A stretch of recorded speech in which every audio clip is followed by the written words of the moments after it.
everybody, again, this is going to be my final winter outlook 2016-2017, and I am actually really excited about this winter because anyone that follows the weather knows that there's a huge winter storm that's gonna. It's a great winter storm to start off the season. It's in the upper plains.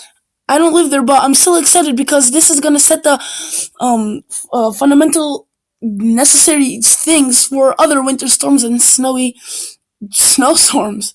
This storm is gonna bring in a cooler air. The pattern's gonna change, and there's gonna be hopefully more of a winter pattern than a early fall like. I mean, tomorrow here in Chicago we're gonna get 70 degrees. That is unheard of.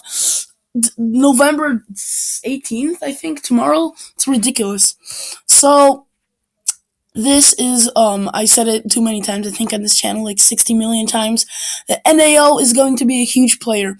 The NAO changes about every I don't know, fluctuates 10, it can fluctuate every 10 to 30 years. But and NAO right now pretty much means that there's more La Ninas than El Ninos, and then La Nina El Nino typically lasts 1 to 2 years, and this is how an NAO usually, and negative NAO usually means for the United States: warmer here or average, and cooler here.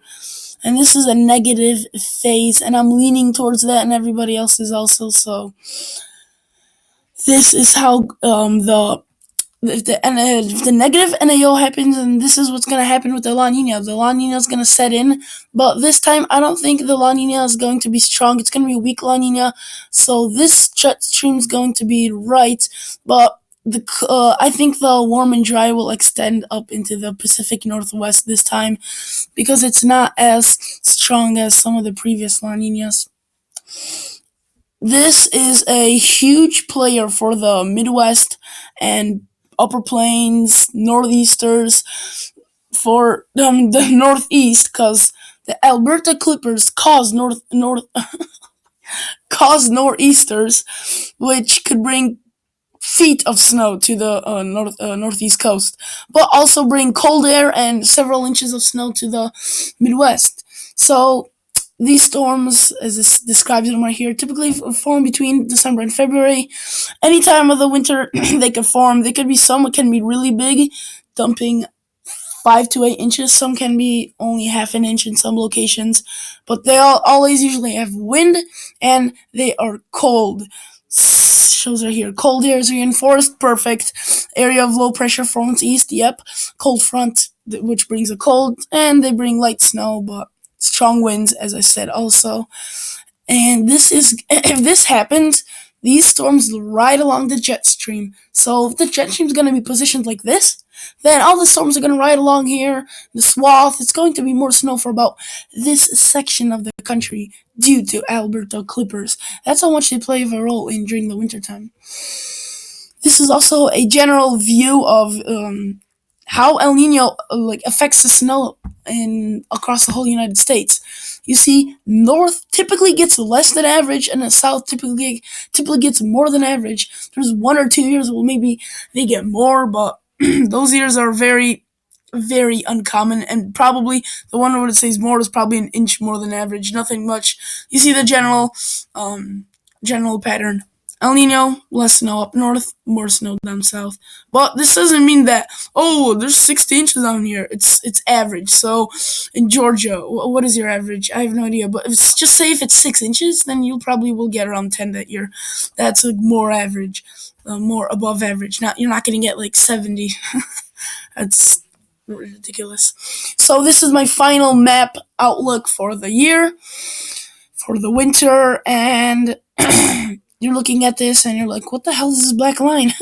Well, this black line is my little representation of how I think the jet stream is going to lay out this year.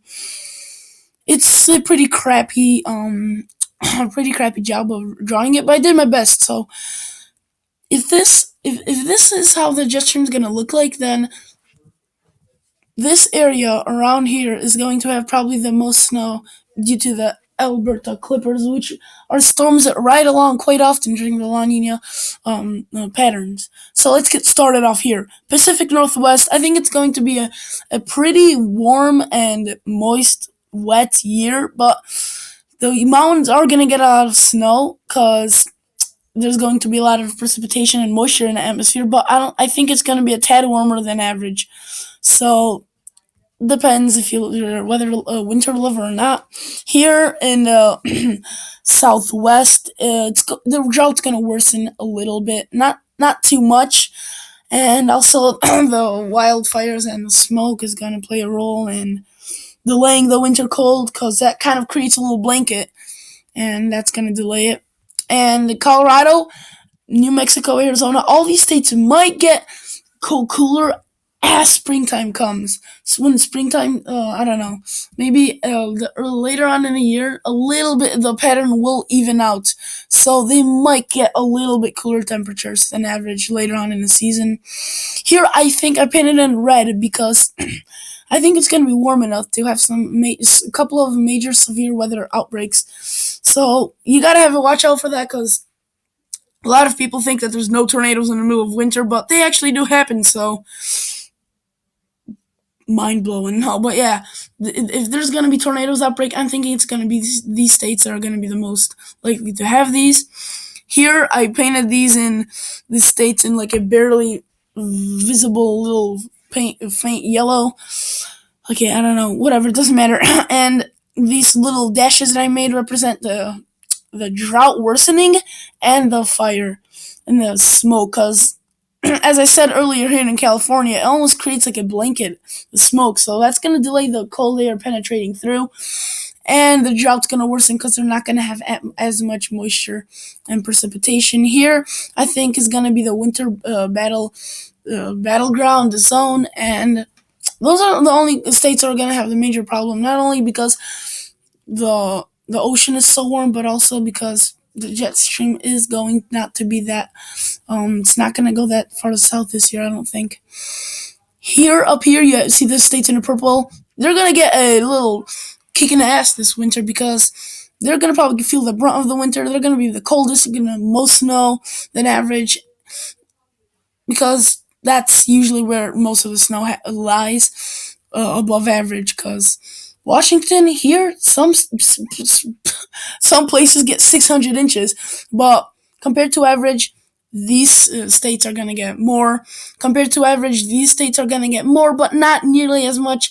They're going to have some warm influences from the south, and there's also going to be lake effect. There are a lot of lake effects because of the warm lakes. Michigan, Lake Superior, into the Upper Peninsula of Michigan, Erie, Pennsylvania, New York, all of that. And the last little group I have is a red, and it's red because I don't think it's going to belong in the blue group. I think it's going to be a little bit warmer due to the fact that the ocean temperatures are so warmed up this year that it's going to play a role, especially for the beginning part of the year and before it cools off. So these states are going to be a little bit above average in temperature wise and above precip wise, but it's going to follow as rain. So there's not much else to it, guys. As always, thanks for watching. See you on the next episode.